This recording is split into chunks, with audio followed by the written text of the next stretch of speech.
Hello बच्चों, welcome back to the channel commerce with Sanjeev sir. और आज हम लोग डिस्कस करेंगे बहुत ही मोस्ट इंपॉर्टेंट टॉपिक है सांख्यिकी का, जिसका नाम है कैरेक्टरिस्टिक्स ऑफ बिजनेस स्टैटिस्टिक्स, यानी व्यावसायिक सांख्यिकी की विशेषताएं। कभी सांख्यिकी की विशेषताएं लिख करके आएगा, कभी व्यावसायिक सांख्यिकी की विशेषताएं लिख करके आएगा, होंगी यही। तो इनको बहुत अच्छे से तैयार कीजिएगा। और मैंने यहाँ पर इतनी सरल सरल हेडिंग्स आपके लिए दी हैं, 10 हेडिंग्स दी हैं, बिल्कुल आपके लगभग में 2.5 पेज के आसपास कवर हो जाएगा इनसे। और देखिए कितनी सरल है, एक बार पढ़ोगे 100% याद हो जाएगा। और सांख्यिकी की पूरी सीरीज शुरू से लेकर के लास्ट तक, यानी थ्योरिकल से लेकर न्यूमेरिकल तक, बहुत ही इजी वे में हम आपके लिए सिखा रहे हैं। तो आइए समझते हैं और समझाते हैं आपके लिए किस तरह से हमें इनको सॉल्व करना है। सांख्यिकी की विशेषताएं, कैरेक्टरिस्टिक्स ऑफ स्टैटिस्टिक्स, यानी सांख्यिकी की कौन कौन सी विशेषताएं हैं, इन पे आज हम नजर डालते हैं और इनको तैयार करते हैं। ओके। और एक के बारे में मैंने ये हेडिंग्स बनाई है, एक के बारे में लगभग में 3-3, 4-4 लाइनें हम लोग लिख देंगे तो हमारा जो कंटेंट है वो एकदम पर्याप्त हो जाएगा। तो आइए समझाते हैं। पहला है सांख्यिकी समंकों पर आधारित है। सबसे पहले एक शब्द प्रयोग हुआ है समंक। किसे कहते हैं? समंक। समंक 2 शब्दों से मिलकर के बना है, सम प्लस अंक। सम का मतलब होता है बराबर और अंक का मतलब होता है संख्या।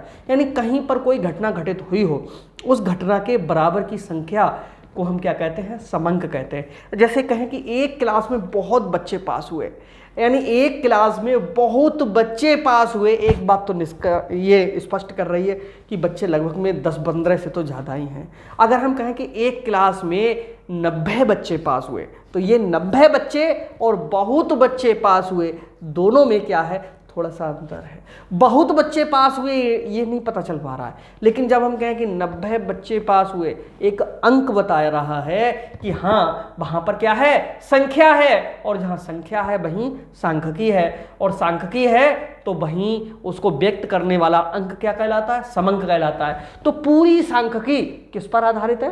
समंकों पर आधारित है। अब आप सोचोगे कि संख्याएं तो गणित में होती हैं। बेटा यहां पर जितनी भी हम सांख्यिकी में संख्याओं की बात करेंगे, ये सब अनुमान के आधार पे होंगी। जहां पर 100% संख्याएं होंगी वो हमारा मैथ होता है। ओके। तो यहां पर अनुमान के आधार पे पूरा चलेगा। क्या होता है? मान लीजिएगा कि आप एक इनोवेटर हो, आप किसी भी फील्ड में कोई भी खोज कर रहे हो और आपने देखा कि हाँ बहुत बड़ी भीड़ है, तो आप एक एक व्यक्ति को वहां नहीं गिन सकते हो। क्या करोगे? कि अनुमान लगाओगे, दूर से देखोगे लगभग में वहां पर कितने लोग हैं, तो जो लगभग शब्द यूज कर रहे हो उसके आधार पे जो संख्या बताओगे वही समझ लो यहां पर सांख्यिकी होगी। ओके।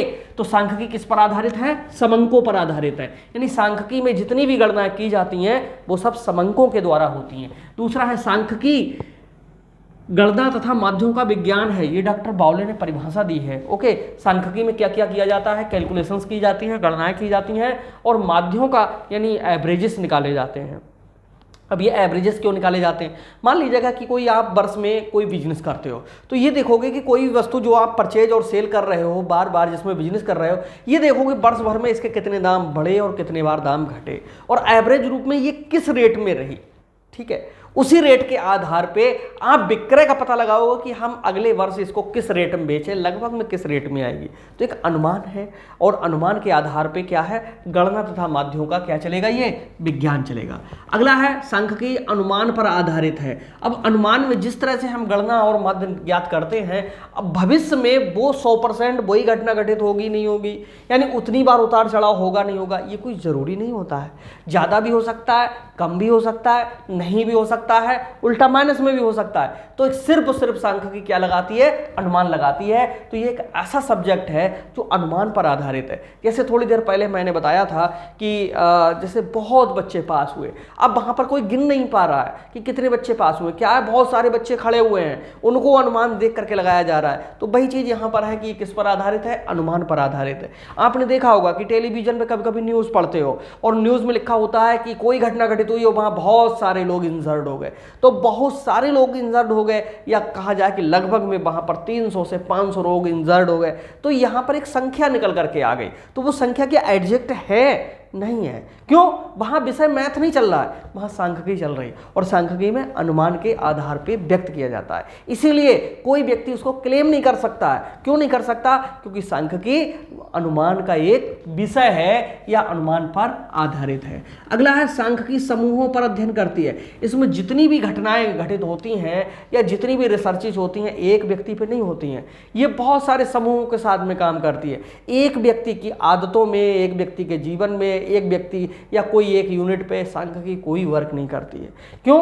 इसको कंपेयर करने के लिए 100, 200, 400, 500, 1000 या 10-20 हजार, लाख, 2 लाख रुपए जो संख्या होगी, जितना बड़ा न्यायाधर्ष होगा, जितनी बड़ी सैंपलिंग होगी, उतना ही इसके जो रिजल्ट हैं वो एकदम बेहतरीन निकल करके आएंगे। जैसे अगर मान लीजिए 2 लोगों से मिले और हम ये रिसर्च करें कि भाई बताओ धूम्रपान पसंद कितना है आप लोगों को, हो सकता है वो दोनों लोग धूम्रपान करते ही ना हो सकता है उनमें वो दोनों करते हो सकता है उनमें से कोई एक करता हो, तो सही रिजल्ट नहीं मिल पाएगा।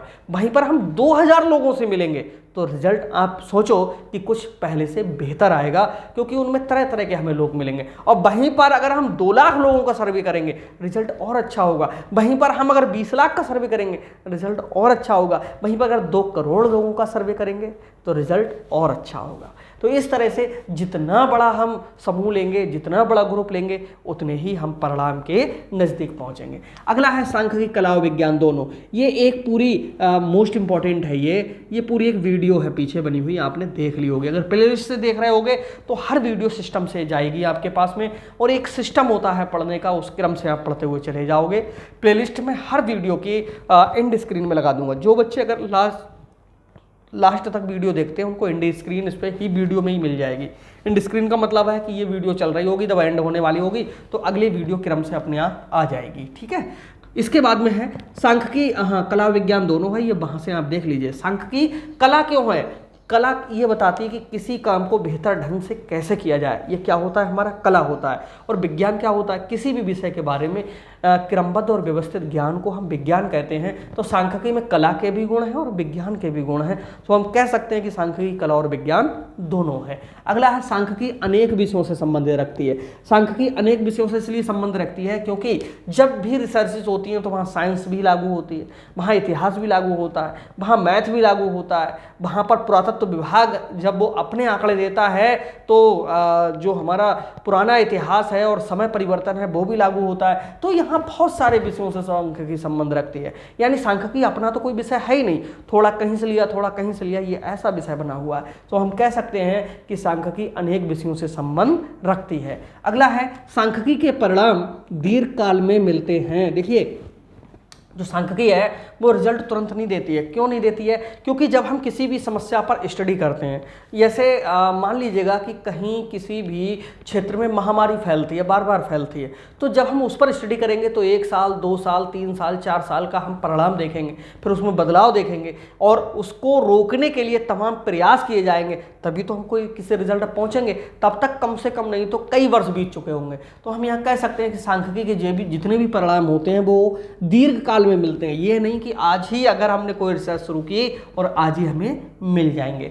सांख्यिकी पूर्वानुमान में सहायक है। देखिए, पूर्वानुमान का मतलब है कि पुराने आंकड़ों को एनालाइज करके, पूरा देख करके, उनकी जांच पड़ताल करके भविष्य के लिए ये अनुमान लगाना कि हाँ इससे अब क्या हो सकता है। यही चीज़ हमारी क्या कहलाती है? पूर्वानुमान कहलाती है। तो हम कह सकते हैं कि सांख्यिकी जो है वो पूर्वानुमान में सहायक है। अगला है सांख्यिकी जीवन के हर क्षेत्र में प्रयोग होती है। इसके लिए मैं बता दूं कि जैसे ही बच्चा जन्म लेता है, कितने समय पैदा हुआ, कितना उसका वजन है, कितनी उसके लिए डाइट की आवश्यकता है, ये कितना कितना शब्द वो पूरे जीवन भर करता रहता है। कितने में पढ़ रहा है, कितना खर्च कर रहा है, कितने मार्क्स आ रहे हैं, कितना काम कर रहा है, कितनी अर्निंग कर रहा है, कितनी एज का हो गया है, कितना वजन हो गया, ये बार बार जीवन में वो किसी भी फील्ड में निकलता है तो उसके लिए सांख्यिकी का प्रयोग होता ही होता है। तो हम कह सकते हैं कि सांख्यिकी जीवन के हर क्षेत्र में प्रयोग होती है। कोई ऐसा क्षेत्र नहीं है जहाँ सांख्यिकी प्रयोग में ना हो रही हो। तो ये बहुत महत्वपूर्ण विषय है जिसके बारे में हम यूज तो करते हैं। जैसे आपने सुना होगा कि मूल्य और कीमत में कोई ना कोई अंतर जरूर है, लेकिन हम जानते हैं, हम सोचते हैं कि नहीं यही मूल्य है और यही कीमत है, हम उसमें अंतर नहीं कर पाते। क्यों नहीं कर पाते हैं? हम इतना कभी महसूस ही नहीं करते हैं। ओके, क्योंकि महसूस तो तब किया जब इकोनॉमिक्स के पेपर में यही प्रश्न आ गया और बच्चे कह रहे थे मूल्य और कीमत ये तो एक ही होता है, एक जैसा होता है, क्या होता है, मूल्य भी उतना ही देते हैं, कीमत भी उतनी देते हैं, लेकिन वो अंतर पूछ रहा है और अंतर पूछ रहा है इसका मतलब अंतर है। तो यहाँ पर ये एक बड़ी प्रॉब्लम ये हुई कि कुछ सब्जेक्ट ऐसे हैं जिनका हम इस्तेमाल तो करते हैं लेकिन कभी हम उनका ध्यान नहीं देते हैं। ओके, तो यहाँ पर सांख्यिकी जीवन के हर क्षेत्र में प्रयोग होती है। लाइफ का कोई ऐसा पार्ट नहीं है जहाँ पर हम इसका यूज़ नहीं करते हैं। अगला, सांख्यिकी के परिणाम पूर्ण सत्य नहीं होते। भैया पूर्ण सत्य कैसे हो जाएंगे? जब अनुमान के आधार पर सारे आंकड़े लिए जाते हैं, उम्मीद के आधार पर सारी चीज़ें कलेक्ट की जाती हैं, तो परिणाम क्या उम्मीद के आधार पर ही निकलेंगे? हाँ, एक चीज़ निश्चित है, जितना बड़ा समूह होगा, जितनी बड़ी घटनाएं होंगी, जितने बड़े मतलब समय के लिए हम अध्ययन करेंगे, परिणाम उतने ही सत्य निकल करके आते हैं। ओके, तो इस तरह से ये कैरेक्टरिस्टिक्स थी, 10 थी और इनको बहुत अच्छे से आप देख लीजिएगा। एक बार फिर से रिवाइज कर देते हैं जिससे आपको अच्छे से याद हो जाए। सांख्यिकी समअंकों पर आधारित है, यानी जिसमें कोई ना कोई अंक लिया जाता है जिसके बेस पे हम कोई ना कोई रिजल्ट देते हैं। सांख्यिकी गणना तथा माध्यों का विज्ञान है। सांख्यिकी में गणना की जाती हैं और एवरेजेस निकाले जाते हैं, एवरेजेस के बेस पर वर्क किया जाता है। सांख्यिकी अनुमान पर आधारित है, इसमें जितना भी जो कुछ भी होता है उम्मीद लगा करके ही होता है। सांख्यिकी समूहों का अध्ययन करती है, एक व्यक्ति का अध्ययन नहीं करती। सांख्यिकी कला और विज्ञान दोनों है। सांख्यिकी अनेक विषयों से संबंध रखती है, इसमें कई सारे सब्जेक्ट्स हैं जो रिलेटेड हैं, कोरिलेटेड हैं। सांख्यिकी के परिणाम दीर्घकाल में मिलते हैं, यानी लंबे समय के बाद ही प्राप्त होते हैं। सांख्यिकी पूर्वानुमान में सहायक है, इसमें जितने भी पुरानी घटनाएं घटित हुई हैं उन्हीं घटनाओं का अध्ययन करके भविष्य में उम्मीद लगाई जाती है कि हाँ ये होगा। तभी तो मौसम विभाग की घटनाएं हैं पहले ही पता चल जाती हैं, कब आपको भूकंप आने वाला है, कब क्या परिवर्तन होने वाला है, पृथ्वी का टेम्परेचर क्या रहने वाला है, ये सब सांख्यिकी की ही देन है।